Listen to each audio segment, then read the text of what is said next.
नेपालका नेताले तातो छारो केही गरेको छैन। जनतालाई भ्रम छरेर है, जनतालाई भ्रम छर्ने, भ्रष्टाचार गर्ने, आफू बङ्गाला बनाउने होइन, सालीलाई कालीलाई समानुपातिकमा हाल्ने, चालीलाई कालीलाई समानुपातिकको कोटा आएको हो। यही हो संहिता भनेको। संहितामा त यो समानुपातिकको कोटा भनेको जसले चुनाव लडेर जित्न सक्दैन त्यसको प्रतिनिधित्व गराउने हो समानुपातिक कोटा भनेको। समानुपातिकको कोटा बिक्री गरियो, पैसामा बिक्री गरियो, गर्लफ्रेन्डलाई बनाइयो, सालीलाई बनाइयो, कालीलाई बनाइयो, समान महिला कोटाहरू, समानुपातिकका कोटाहरू बिक्री गरे। त्यसो हुँदा नेपालमा संविधानै छैन। सत्ता भनेको सरकारको हुन्छ, एबिसिडी जोसुकै हो। सडक भनेको प्रतिपक्षको हुन्छ र सदन भनेको प्रतिपक्षको हुन्छ। बुझ्नुभयो? सरकारको होइन। सरकारले त तपाईँको संहितामा जनताको घर दैलोमा सेवा सुविधा पुर्याउनु पर्छ। यसो हुँदा यो देशमा पञ्चायती कालको अर्को स्वरूप छ। देशमा सङ्घीय लोकतान्त्रिक गणराज्य स्थापना भएको छैन। देशमा तपाईँको रैती छन्। देशमा जनता, रैती, जनता, नागरिक फरक फरक विषयवस्तुहरू हुन्। उच्च वर्गलाई एउटा कानुन होइन, मध्यम वर्गलाई एउटा कानुन, निम्न वर्गलाई एउटा कानुन बनाइदिनुहोस् कि तपाईँ। किन त्यस्तो?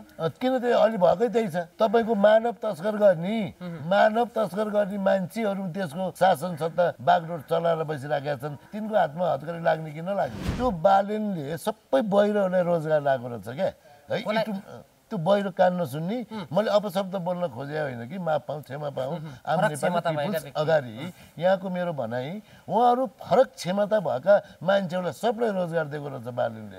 त्यस्तो रहेछ। म आज तपाईँहरूले बोलाएरै देखाइदिन्छु त्यो है। म कुनै समय भने म तपाईँहरू आउनलाई म देखाइदिन्छु होइन। यस्तो यस्तो काम गरेको छ। यो काठमाडौँमा यहाँ ठुलो कामै गर्नु पर्दैन, केही त गर्नु पर्दैन। उहाँले यस्तो मन्दिरहरू सफा गर्ने रहेछन्। 21 जना जति थिए मैले गनेको। उनीहरूले मेरो भाषा बुझ्दैन थियो होइन। 21 जना एक ठाउँमा मात्रै। राजनीतिक बारेमा अलिकति कुराकानी गर्न गइराखेका छौँ होइन। म यो देशको राजनीति बारेमा चाहिँ बोल्न नपाने हुन्थ्यो जस्तो लाग्छ। तपाईँ जस्तो बौद्धिक मान्छे बोल्नुपर्छ हेर्नुहोस्। यति बेला देशमा स्वतन्त्रको लहर छ। काठमाडौँ महानगरपालिकामा बालेन शाह मेरो हुनुहुन्छ। अस्ति मात्रै एमाले 7 गते तपाईँको चाहिँ जनप्रदर्शन कार्यक्रम गर्यो। सत्तारूढ दल नेकपा एमाले जसले सरकारको नेतृत्व गरिराखेको छ। त्यहाँ चाहिँ तपाईँको चाहिँ कार्यक्रम गरिसकेपछि फोहोर व्यवस्थापन भएन भनेर महानगरले 1 लाखको जरिवाना गर्यो। अहिले एमाले त्यो जरिवाना हामी तिर्दैनौँ, हामीले फोहोर सफा गरिसक्यो भनेर भनेको छ। तपाईँ जस्तो बुद्धिजीवी व्यक्ति बोल्नु पर्यो नि त्यो मामिलामा। ठिक छ। के भन्न चाहनुहुन्छ यसमा तपाईँ? यो जुन सडक र सदन भनेको प्रतिपक्षको हुन्छ, सत्ता पक्षको हुँदैन। भन्नाले नेकपा एमाले त्यहाँ प्रदर्शन गर्नु ठिक होइन। त्यो गलत थियो। त्यहाँ त के थियो थाहा छ हजुर? रक्सीका बोतलहरू थिए, बियरका बोतलहरू थिए। होइन त्यो सार्वजनिक ठाउँमा होइन। तपाईँ भिडियोमा छ्याप्दै छ त्यो। कम्युनिस्टको सरकार अथवा एबिसिडी जो सरकार भए पनि सरकारले जनतालाई के दिन्छ? सुशासन दिन्छ, सेवा दिन्छ। संहिताको मर्म भनेको के थियो भने हजुरको जनताको घर दैलोमा सेवा सुविधा पुर्याउनु थियो। त्यो ठ्याक्कै उल्टो गरेर अहिले चाहिँ देश चाहिँ तपाईँको यो तस्करी हिसाबले चलिराखेको छ, गुन्डा हिसाबले चलिरहेको छ। एउटा मात्रै पार्टीको होइन है हजुर। काङ्ग्रेस त्यही, माओवादी त्यही, एमाले त्यही, अरू नयाँ आएका पनि त्यही। किनकि तपाईँको संविधानमा के छ भने संविधानले नेपाली जनताको अधिकार सुनिश्चित गरेको छैन।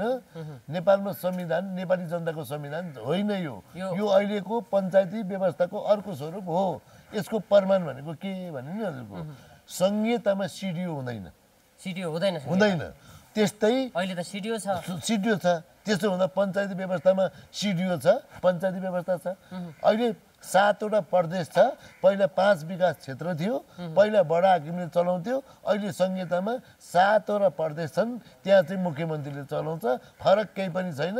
झन् तानासा लादिएको अवस्था हो जनतामाथि। तपाईँलाई पञ्चायती कालमा 8,000 ऋण थियो, अहिले तपाईँलाई 81,000 भन्दा पनि माथि ऋण छ। तपाईँको के गल्ती छ? मेरो के गल्ती छ र मलाई 8,000 ऋण लगाइयो? किन लगाएको थियो? होइन, देश विकास हुन सकेको छैन, समस्या छ। बस एउटा सडक पनि नेपाल सरकारले बनाएको छैन। जस्तो तपाईँलाई काठमाडौँ जिरी सडकको तपाईँलाई उदाहरण दिउँ, त्यो चाहिँ स्विस सरकारले बनाइदिएको। नेपाल नेपालका नेताले तातो छारो केही गरेको छैन।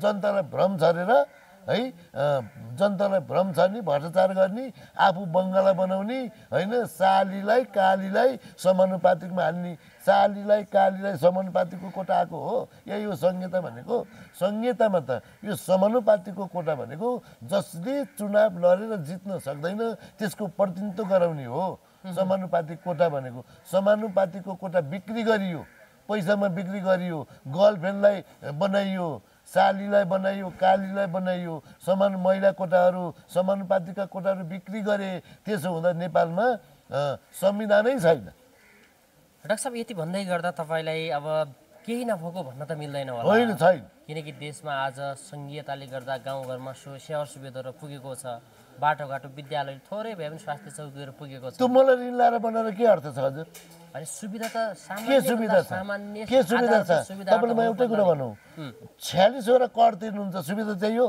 स्वास्नी बिहे गरेर लिएर आयो बिहा दर्ता गर भन्छ छोरो जन्मायो छोरी जन्मायो जन्म दर्ता गर भन्छ त्यही हो सुविधा अनि यो त आवश्यक कानुनी प्रक्रिया त के सुन्नुहोस् यो चाहिँ पछि जनतामाथि एउटाले आयो कानुन लायो अर्कोले आयो कानुन लायो अर्कोले आयो कानुन लायो कानुनै कानुन कानुनै कानुन त्यो कानुन सबलाई सर्वसर्वा अधिकार सम्पन्न कानुन हुनु पर्यो संविधान त सबैलाई एउटै हुन्छ नि होइन र कानुन भनेको त सबैलाई इक्वल लाग्ने हो नि तपाईँको यो कानुन अर्को कुरा नि सुन्नु न संविधान भनेको के भनेर बुझ्नु पर्यो नि तपाईँले मानेको त्यही संविधान मैले मानेको त्यही संविधान यहाँ त 3टा कानुन बनाइदिनुहोस् तपाईँले उच्च वर्गलाई एउटा कानुन होइन मध्यम वर्गलाई एउटा कानुन निम्न वर्गलाई एउटा कानुन बनाइदिनुहोस् कि तपाईँ किन त्यस्तो किन त्यो अलि भएकै त्यही छ तपाईँको मानव तस्कर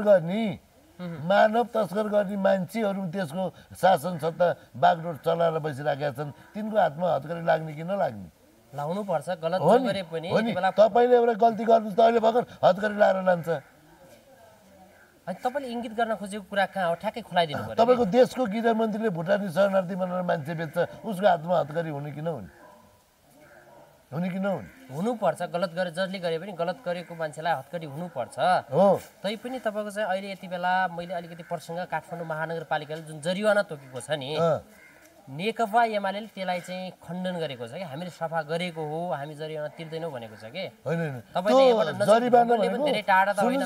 जरिवाना भनेको 1 रुपियाँ पनि राजस्व दाखिला हुनुपर्छ त्यो हुनै पर्छ मलाई जरिवाना लाग्यो भने चाहिँ मैले तिर्नुपर्ने अनि केपी शर्मा उनलाई लाग्यो भने चाहिँ जरिवाना तिर्नु नपर्ने हुन्छ होइन झुटो अफवाह फैलाइयो भन्ने छ कि फोहोर थिएन फोहोर सफा गर्दै थियौँ भनेर भन्नुभएको छ तपाईँको हर मिडियामा प्रत्यक्ष आएको छ तपाईँलाई मैले के भने थाहा छ मेरो कुरालाई भाष्यमा बुझ्नुहोस् गहिराइमा बुझ्नुहोस् मैले त्यो कुरा बुझेँ मैले खासै अब प्रसङ्गमा अलिक बढी फोकस हौँ भनेर मात्रै म तपाईँलाई यो हजुरलाई म एउटा कुरा अन्त्य लैजाउँ है संविधानले सत्ता भनेको सरकारको हुन्छ एबिसिडी जोसुकै होस् सडक भनेको प्रतिपक्षको हुन्छ र सदन भनेको प्रतिपक्षको हुन्छ बुझ्नुभयो सरकारको होइन सरकारले त तपाईँको संहितामा जनताको घर दैलोमा सेवा सुविधा पुर्याउनु पर्छ बुझ्नुभयो यसो हुँदा यो देशमा पञ्चायती कालको अर्को स्वरूप छ देशमा सङ्घीय लोकतान्त्रिक गणराज्य स्थापना भएको छैन देशमा तपाईँको रैती छन्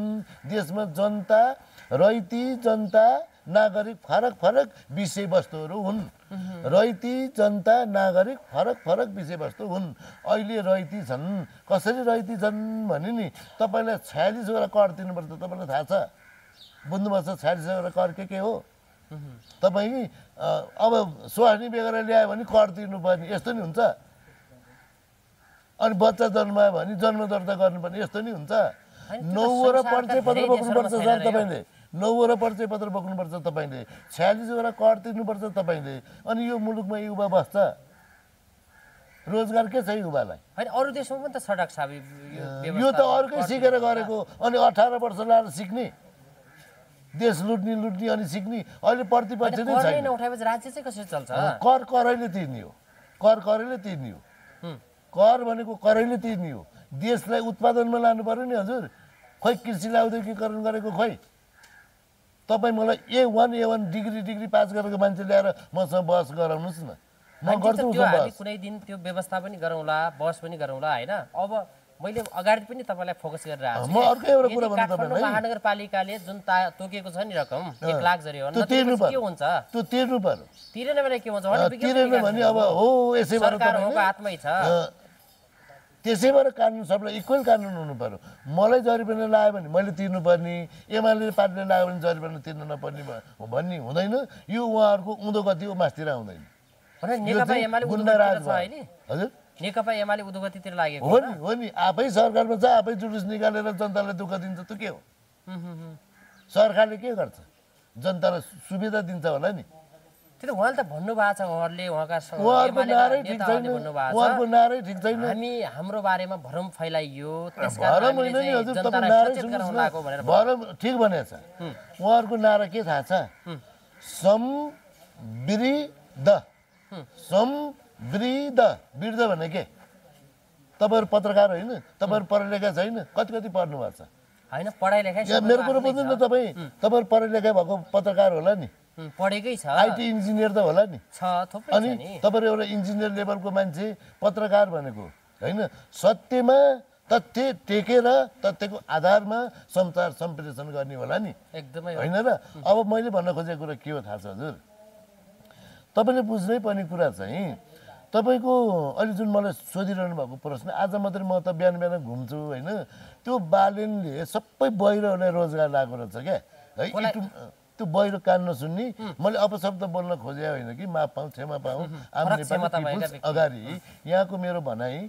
उहाँहरू फरक क्षमता भएका मान्छेहरूलाई सबलाई रोजगार दिएको रहेछ बालेनले अनि होइन म आज तपाईँहरूले बोलाएरै देखाइदिन्थ्यो त्यो है म कुनै समय भने म तपाईँहरू आउनलाई म देखाइदिन्छु होइन यस्तो यस्तो काम गरेको छ यो काठमाडौँमा यहाँ ठुलो कामै गर्नु पर्दैन केही त गर्नु पर्दैन उहाँले यस्तो मन्दिरहरू सफा गर्ने रहेछन् 21 जना जति थिए मैले गनेको उनीहरूले मेरो भाषा बुझ्दैन थियो होइन 21 जना एक ठाउँमा मात्रै भनेपछि 32 वडामा त कतिजना होला होइन अब यसरी यहाँ ठुलो काम गर्नु पर्दैन अब यो युवाको जुन क्यापासिटी र वृद्धको क्यापासिटी एउटै हुँदैन के एमालेको नारा के छ थाहा छ तपाईँको समृद्ध नेपाल सुखी नेपाली अनि वृद्ध भने के हजुर तपाईँले खुलाइदिनु न वृद्ध भनेको बुढो होइन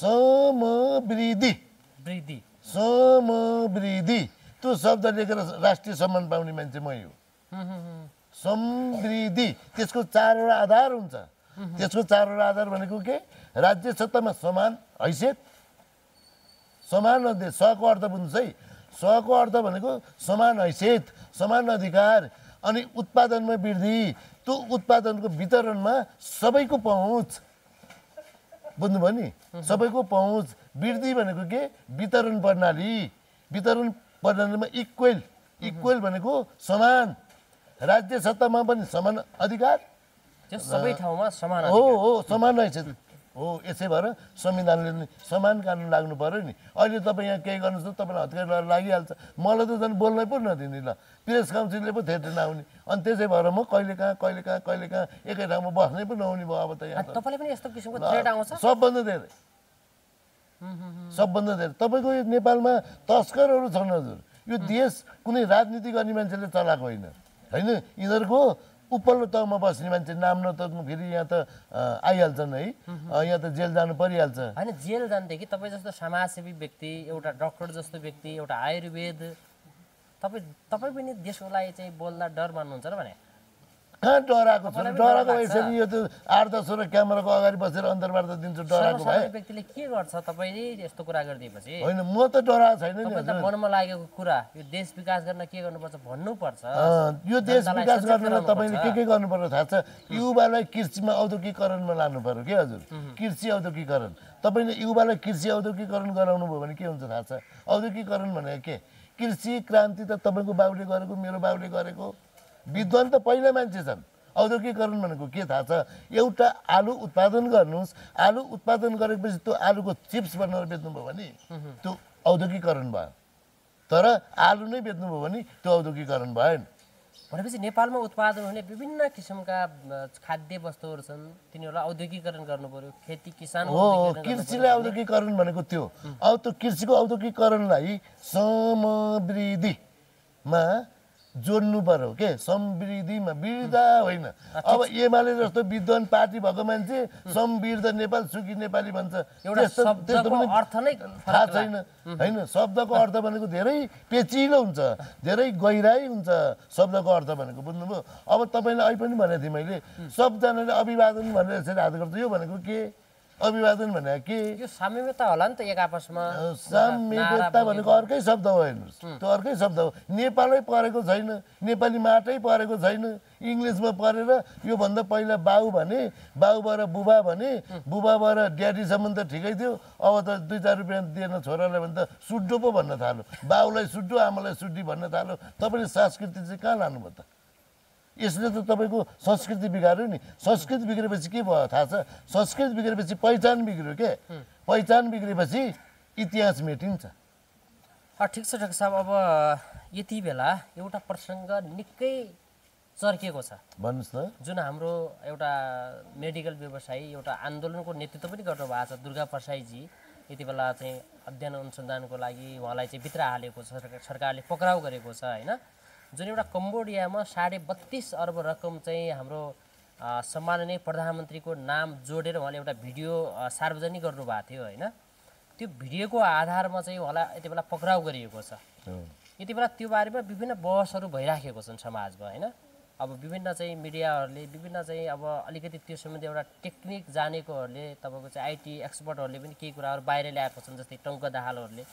अब यसमा तपाईँले चाहिँ यो बारेमा अलिकति तपाईँको बुझाइ हुन्छ नि त हाम्रो होइन यो राज्यले यो सरकारले यति बेला दुर्गा प्रसाईलाई पक्राउ गरेर ठिक छ मैले हजुरको प्रश्न बुझेँ म व्यक्तिगत कुरा मेरो व्यक्तिगत मात्रै होइन एउटा म त एउटा साधारण भुइँ मान्छे हो कसैले डक्टर भन्छ कसैले विद्वान भन्छ तर म एउटा साधारण भुइँ मान्छे हो होइन म चाहिँ हजुरलाई ठ्याक्कै के भनौँ भने आम नेपाली पिपुल्सले बुझ्ने भाषामा जनमानसले बुझ्ने भाषामा पहिला दुर्गा प्रसाई सफल मान्छे हो असल मान्छे होइन सफल हुनु फरक विषय हो असल हुनु फरक विषय हो असल मान्छे गरिब हुन्छ इमान्दार हुन्छ असल मान्छे सफल मान्छेले फन्डामेन्टल मचाउँछ झुट कुरा बोल्छ लाखौँ लाख झुट बोल्छ एउटै कुरा बोलेर ऊ सत्य साबित गर्छ त्यो सफल मान्छेले त्यस्तै असल मान्छेले एउटा सत्य बोले पनि उसलाई त्यो असल मान्छे जो हुन्छ नि असल मान्छे जो मजदुरी गरेर खान्छ जो किसानी गरेर खान्छ होइन त्यो मान्छे असल मान्छे हो